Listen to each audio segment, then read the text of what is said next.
Good morning, Fort McMurray, Wood Buffalo, and the rest of the world. You've tuned in to the Mac City Morning Show. I am your host, Elliot Pierre, and we're going to start this episode off the same way we start every episode off, with a moment of gratitude. I know that you could be doing a million other things with your time, and the fact that you spend it with us truly does mean the world to me. So thank you. On that note, Tanner, hit him with the intro.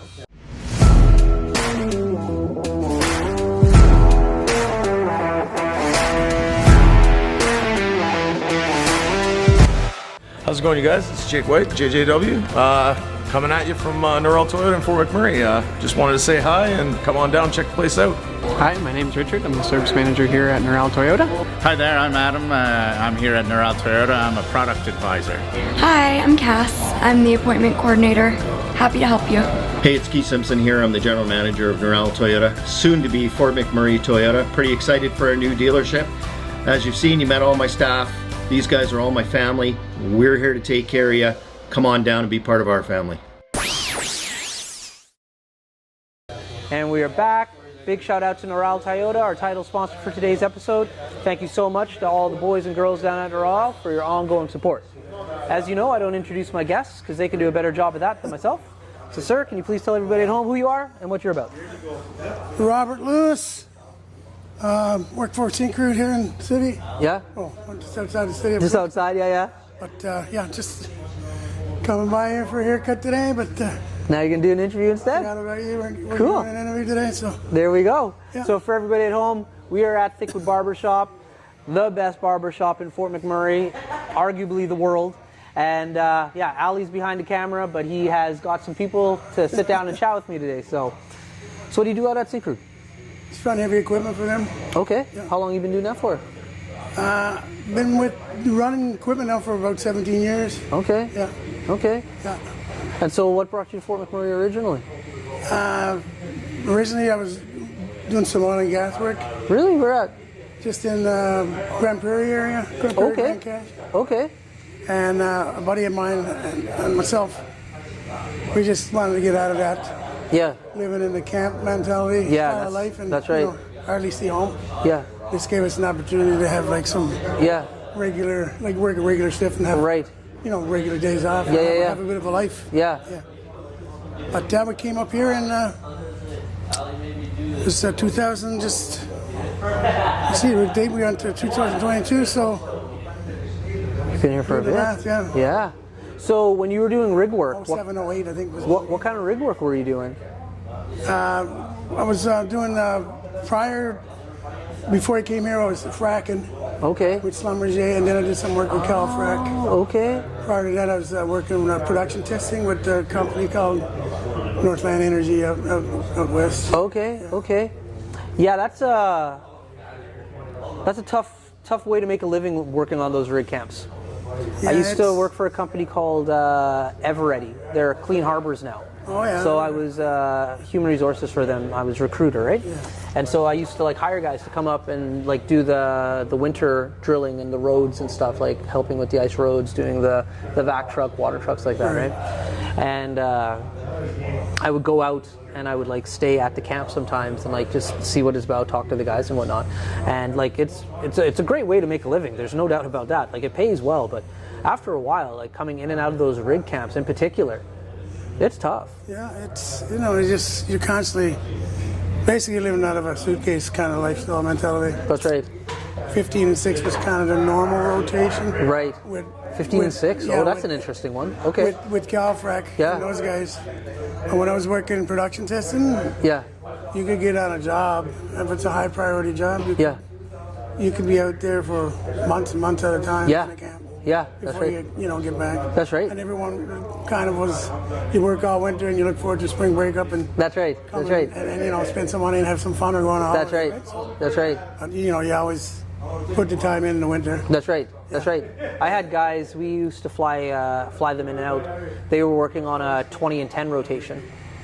And some guys would be like, you know what, during the winter in particular, I'll roll the dice on this one and don't fly me home for my 10. I'll stay in the camp for my 10 days off, and hopefully, legally, you can work 24 and 4. Yeah. They're just maybe I'll pick up a few extra days of OT. Right. And they're just because same kind of thing. They're just hey, I'm here for the winter. Yeah, and so then you may as well when work. breakup happens, then we'll have some fun with the money. But for right now, leave me in camp. Yeah. All right. So you come to Fort McMurray.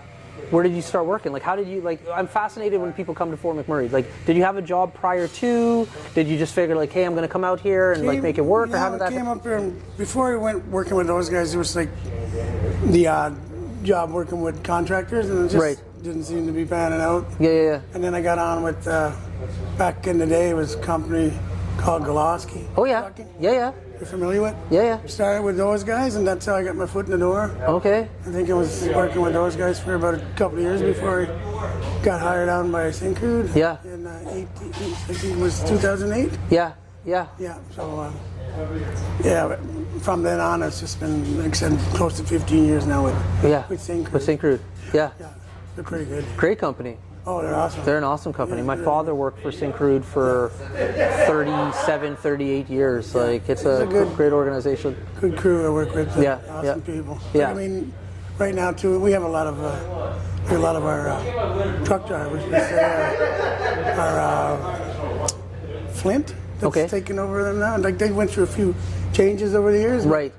Right now they're Flint, and like I said, a lot of our truck drivers, most of our truck drivers are contracted. Right. Well, all good people. Yeah. Really good family. Yeah. Like a family style mentality. That's right. Everyone's, that's exactly how it is. You go to work and you're spending half your time with these people, and half the other time with your normal family. That's right. That's right. You got to get along. That's exactly it. But yeah, good bunch of guys and girls. Yeah, man. Sure, yeah. Now, before we continue with the conversation, got to throw it to an ad. So we're going to throw it to Carrie from Patchouli Rose. Carrie, take it away. Hi, it's Carrie with Patchouli Rose. Come and check out my new retail location at Corridor Shops and Events downtown on Manning Avenue, and come check out all the other local vendors. And we're back. Thank you very much, Carrie. Always appreciate your support. So we're at Thickwood Barber Shop today. How did you find Thickwood Barber Shop? Why do you keep coming to Thickwood Barber Shop? Well, I've been coming here probably about 10 years, and just decided one day to go somewhere different. Right. Boys were awesome. Like, I walked in the door, and Ali, the owner, it's like I've known him all my life. First day I met him. Right. And it just, our relationship kind of blossomed from there, and we've been brothers ever since, man. Yeah. He's one of my best buds in town. Yeah. He's an awesome guy. Yeah. Good man, does a lot of nice work in the community. Him, all the guys here, like, spot on guys. Really That's awesome. Nice guys. Yeah, it's I'm the same kind of way. Like, I'm born and raised here in Fort McMurray, so I tried a bunch of different barbershops, obviously, like in those years, and I had a buddy who had like a really cool haircut. And like, I was growing my hair long at that time, and I'm like, man, who cuts your hair? And he's like, you don't know about Ali at Thickwood Barber Shop? I'm like, no, I never heard about Ali before. And they sent me here, and as soon as I walked in, same kind of experience. I was just like, I just felt at home right away. Yeah. Me and Ali have become great friends, but it was like instant. Like, this is the spot. Yeah, good guy, man. He treats everyone like they're the king, man. Yeah. Coming here like you feel like you're the only person in the place. That's right. But his mentality is, he treats everyone like that, and that's what's so special about the guy. Everyone is so equal in his eyes. And, and just overall, just a decent human being. Yeah, that's right. Really, really genuine. And, that's right. And just good and giving guy. Yeah. So I'm just doing some of the math here. You've been in Fort McMurray for a while. You've been working for a bit. I'd say in the next 10, 12 years, you're going to retire. Oh yeah, most definitely. Yeah. You got any plans for retirement? I'll share in a couple minutes. That's what I'm kind of afraid of, because I know retirement is going to be nice to be off, but you got to find something. You got to find a hobby. That's right. Hobbies, of course. I got a couple of things lined up, that I'd like to do. Yeah. But I mean, we keep pretty busy. My fiance and I out east when I go back east. Yeah. Because we have a place back east. That's where I fly to. I'm not a fly out guy per se, but on my time off and my holidays end with mutuals, I'll be going home to see her, right? So you think East Coast is where it's going to be? Yeah, definitely. Yeah. Okay. Yeah, I've been putting a lot of work into our property back east. Yeah. I love the East Coast, man. I was just there a few months ago. Beautiful. I was in St. John's. Oh. Yeah, I'm about an hour outside of St. John's. Yeah. You were there for that wicked storm a few years ago when they had all the snow and stuff. Yeah, man. And you fill up your bathtub, right? I was just showing Mo the video of. That was crazy. Of that snowstorm. Yeah, it was nuts. Yeah, because I remember I was chatting with you after when you came back, and you were showing me pictures of like how the snow just like piled up, and you knew the power. Like, Yeah. you are. I never thought about this, but it's brilliant. When you said it, I was like, man, that guy is so smart. Like, you filled up your bathtub with water 2 bathtubs. because you knew, hey, power's gonna go out. I might not have water. We Like, have like a artesian well, so Yeah. if we lose power, we got no water. that's right. So we had to just do a little preparation. That's such a And we were smart like idea. the only ones in our area that never lost power. Oh yeah. Like everyone around us, around all the little towns around our town, Right. which is in Greens Harbor. Yeah. It's in Trinity Bay. Everyone was losing power, and we're like, the day before, my buddy and I, we went out and we just prepared for That's right. getting batteries for Yeah. lights and some propane and butane and stuff like that for Right. little lamps and stuff and Yeah. little heater, and never happened. Yeah. We You got lucky. We got lucky, big time lucky. Yeah, it doesn't help to be prepared, but you know, Yeah, get like, lucky. we- Nothing wrong with that either. We fussed around a lot the first few days leading into that storm, but Yeah. like I said, we kept ourselves busy. We watched a bit of TV, and until we thought we were going to lose power, so we just watched some TV, played some board games. Right. Like my fiance and her eldest daughter was home, Yeah. and the 3 of us just hunkered down and Yeah. got ready. Right? What kind of board games were you guys playing? We were playing I had a horse racing game, Okay. like dice and cards. Yeah. What else did we play? Played some backgammon, Okay. balled it. Yeah. So you made a good time out of it. We crib. of Yeah. course. But yeah, we made the best of it. Yeah. It was fun because growing up as a kid in Newfoundland, those were always the fun times when you lose power and you would Okay. just sit around and our parents would tell stories about, we would say, the olden days. And Right. Right. they'd tell stories and we'd be really fascinated about what they did as kids Yeah. growing up. And Yeah. What they did when things like that were happening. And, of course, they didn't have the amenities we had. Right. Yeah. Yeah. They're pretty resilient Yeah. compared to, I think, what we are. Oh yeah. Well, it's just Every generation is always kind of. softer and softer, bro. Softer and softer. Yeah, they were Like, tough boys. Yeah. For sure. I look at my dad. I'm just like, man, Yeah. that dude's a real man. Like, I'm soft in comparison, Yeah. and I can see like my son and like some of the children that I see nowadays. I'm like, man, you guys are so soft. You got to get out there and get Yeah. in the elements. It's a little bit different, right? Yeah, I mean, do the best you can with Yeah. it. Nothing's wrong with being soft. I'm just saying, like, No, it's something that no, I've yeah, noticed exactly. as I get older. Yeah. Yeah. Nothing wrong with that. Yeah. But yeah, when the power goes out now, these kids, they don't know what to do. Like, it's Oh, the yeah. best for them. Oh, yeah. They're lost. Yeah. Like I said, everything they do, most kids now, it's in front of them in a little, That's right. little Yeah. screen. That's right. And there's nothing wrong with that. It's all different. But, yeah, I mean, every you know, generation, we can't really, yeah, you can't knock you it. can't knock it because that's just Yeah. the way it is. That's you know. right. But, That's right. It's always nice to carry Yeah. with you some of those old traditions and values that pass on to them. And Yeah. what they do with them after that, that's up That's to them, right. That's But exactly it. You hope they Yeah. keep Yeah. it a little instilled in them. That's right. Yeah. Yeah, retirement's a tough one. I like to talk to guys about it. In my old job, human resources, Yeah. I used to have to help people figure out what they were going to do in retirement because it's quite the transition, bro. I got a lot of things figured out, and Yeah. what I'm gonna be living in a place Yeah. that's it's pretty cost efficient for me. That's right. A lot of our stuff is we got things taken care of. That's right. You're smart But by just, setting that spot up. Just having something to do. I mean, having a property keeps you busy, but That's right. So many things you can do in a day, but That's right. got to find a few hobbies or something. That's right. That I like. I got a couple of things lined up that I'd like to try doing. Yeah. I was looking at maybe keeping bees or something, or maybe getting into Okay. some pottery or something. Yeah. We'll see. But Yeah.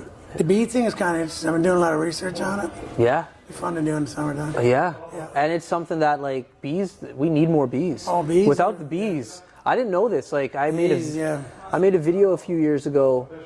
It's got to be like 4 or 5 years ago now, where I had dandelions in my backyard, right? And so I just made a video of like all the different ways I was gonna get rid of the dandelions. Good. In regards to like if I was gonna pull them, you can get those dandelion bars, do whatever, And then I had this woman reach out to me through the video. She's like, "You can't kill the dandelions, the bees, blah blah blah blah blah blah." Yeah. And she got a little bit upset. And I said, "Okay," and she's didn't mean to offend. Anyways, so I was like, "Hey, I have no idea." So she invited me over. And she's like, "Hey, let me explain the bees and like the whole ecosystem and everything to you." And I was like, "I had no idea. I had no idea." Oh yeah, it's they just keep pollinating and it's like clover and stuff like that. That's too. right. You know, they say just leave it on your Just lawn. leave it.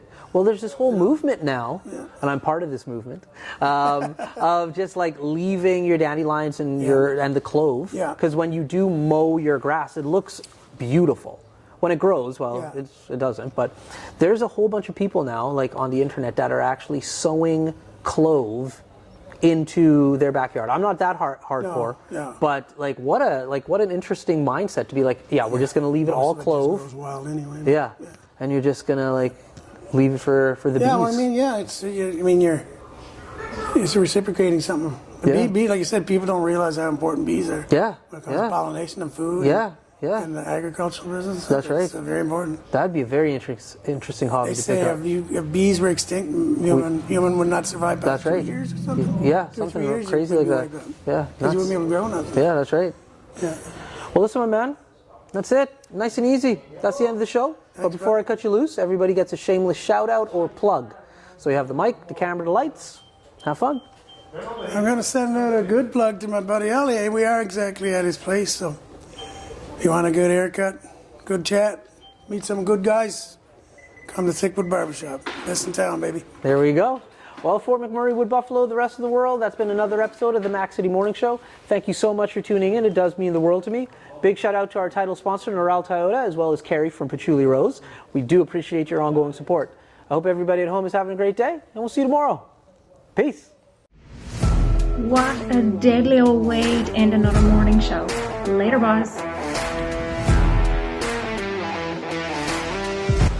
It's so ballistic!